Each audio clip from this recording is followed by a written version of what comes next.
Welcome to ADRA Asia Focus. Have you ever wondered what ADRA, otherwise known as the Adventist Development and Relief Agency, is doing in Asia? As the humanitarian arm of the Seventh-day Adventist Church, ADRA is working to provide relief and development opportunities so all may live as God intended. ADRA Asia Focus is the quarterly program of the ADRA Asia Regional Office in partnership with Hope Channel Southeast Asia.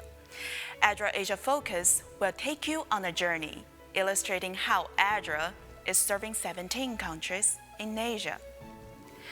In today's episode, we will be highlighting how ADRA is supporting those affected by natural disaster through recovery and rehabilitation in the Philippines.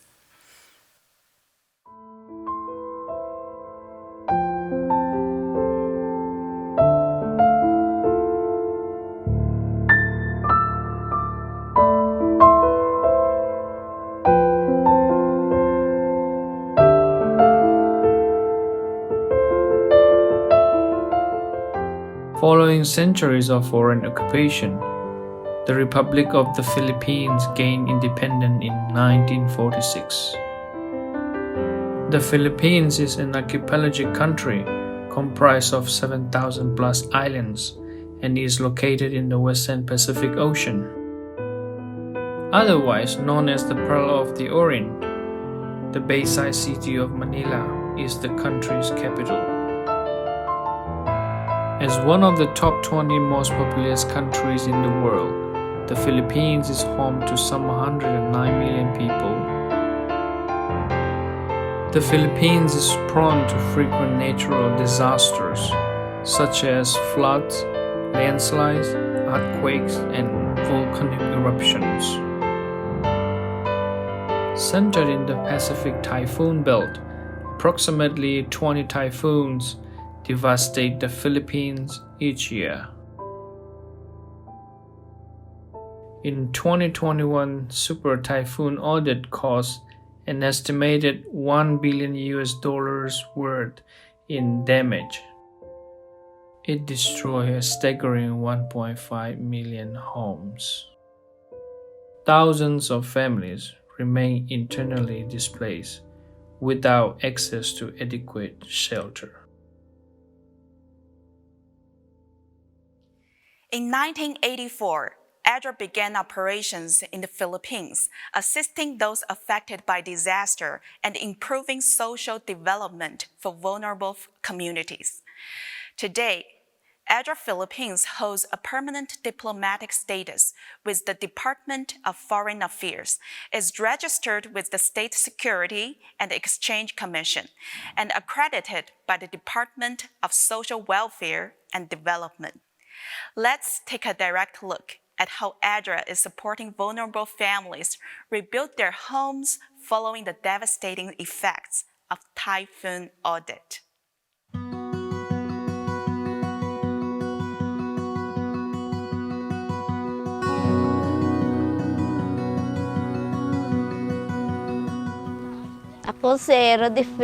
I am Rodifil Cabalunga Abanilla, a resident of Barangay Helmutila, Sipalay City, Negros Occidental. I am 49 years old with 4 children and I'm a single parent. My means of living is the small sari-sari store that helped us little with our food and even in the study of my children. My name is Claire Abanilla, one of the children of the beneficiary who is Rodifel Abanilla. There are times that I wonder how we could survive daily living if we only have this small sari-sari store as our source of income. During the day, it is a sari-sari store, and during the night, it is where we sleep. That one over there, 5 of us in the family are living there. As a student, for me to help my mother when she has to find other work, I will look after our store and take care of my 2 younger siblings. For me, to support my school expenses, I have my sidelines, like I have my online business. Before Typhoon Odette, that night, we evacuated to the house of my mother. For the place where we are now staying is just our sari-sari store. It is just small in structure, and the typhoon would really have struck it down. In the morning, when we came into our sari-sari store, the roof was ruined, and the little goods that I was selling were gone. Some of our clothes and things are broken. I felt disappointed because we didn't have any more places to stay. How could I continue doing my business? I don't have any choice. I don't even want to come into my house anymore.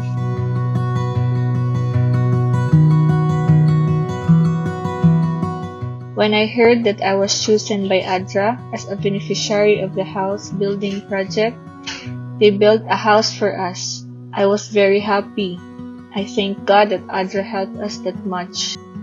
We are so grateful that now we have a new house where we can move and work properly because of the bigger space, and it will not be hard for us anymore.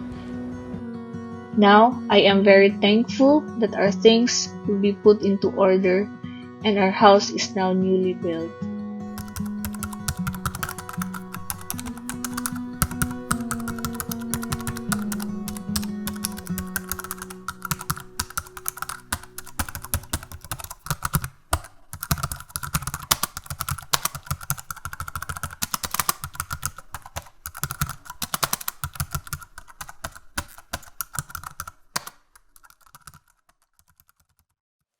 Through ADRA's adoption of the Build Back Better principle, Rothfeld and her daughter Claire were proud recipients of a newly built home. To discuss this in more detail, our ADRA Philippines Program Manager, Jerry Requillo, and Shelter Assistance Project Manager, Mary Joy Ayupan. First, Jerry, can you briefly describe what ADRA Philippines' response to typhoon audit?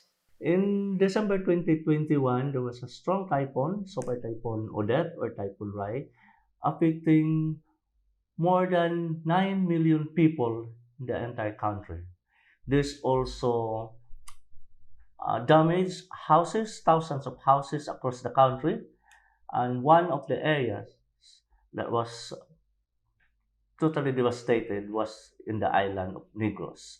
In Negros Occidental, we implemented project through the effort of our network, ADRA Japan, and through the funding of Japan platform that we were able to build 209 houses for families in Sipalay City and Ilog in the province of Negros Occidental. As further response to this disaster, I understand ADRA began implementing shelter assistance project. Mary, can you tell us a little bit more about this project? Shelter Assistance Project funded by Japan Platform started in February 21.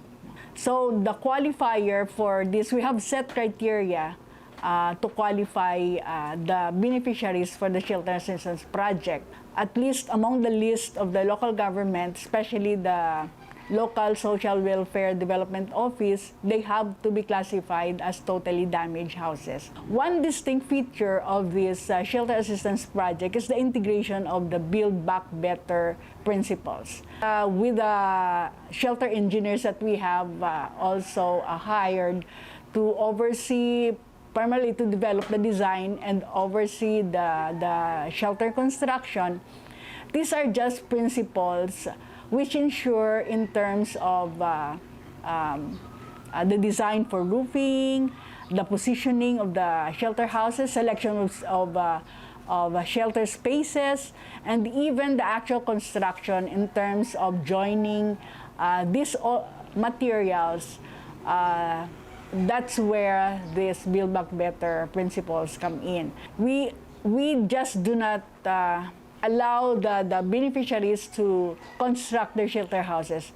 We provided subsidized payments for the carpenters who were trained to construct the shelter houses. All in all, there were actually two shelter assistance projects that were implemented. So the first one, which was implemented for 5 months, is funded by the Japan platform. And the second shelter assistance project, we call that Evergreen.zip. Zip is a Korean term for houses. Is funded by ADRA Korea. So we are very grateful to our sponsors and donors who have the heart and the commitment also to help our people here which are affected by the typhoon. What were the goals of this project, and what challenges did you come across during the implementation? The main goal for this project is we wanted to rebuild, to support these families, provide a shelter that they can sleep, especially during the period when there is continuous rain. However, it was a very challenging situation when we constructed the house because of the continuous rain. The supplies was also affected for lumber because there was difficulty to transport all these materials from the mountainous side to the project site. However, because of the support of the local government, the community, and the Adventist Church, we were able to finish on time. With this project, it was not enough because there are still thousands of families that has no shelter. So we have another support from ADRA Korea through this Evergreen.zip project. So Evergreen because we feel that this house that we're going to build is going to be a disaster resistant. With this additional project, additional funding, we're able to build 20 houses for families affected by Typhoon Rai, and during the period of 2 months period, we're able to complete these 20 houses, and it's ready for turnover to the families, to the beneficiaries in Sipalay City. Mary, how did this project impact the local community? We are only comprised of 6 people for the entire project team who implemented construction of the shelter, of the 229 shelter houses. So you just can't imagine with the demand in terms of overseeing, monitoring all this the construction.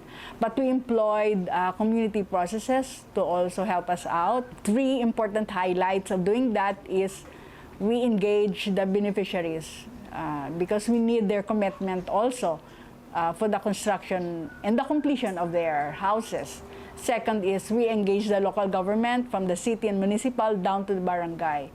So we closely coordinate with them in identifying the beneficiaries, although we were the ones who validated all this. And the third also is we train volunteers. We train volunteers because it's really impossible to implement this project with only 6 people. We need to have, counterparts in the community at least to help us out because construction work is actually a demanding work. For you to ensure that the design are followed, you really have to be there to look into the ones who are constructing the shelter house.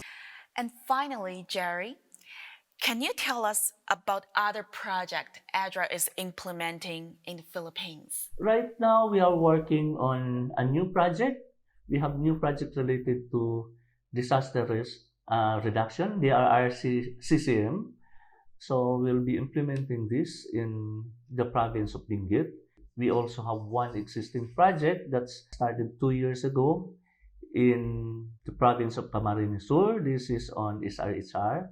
For this project, we hope to help the communities, particularly on gender, on the sexual rights of men and women in the province of Camarines Sur. We also have an existing project.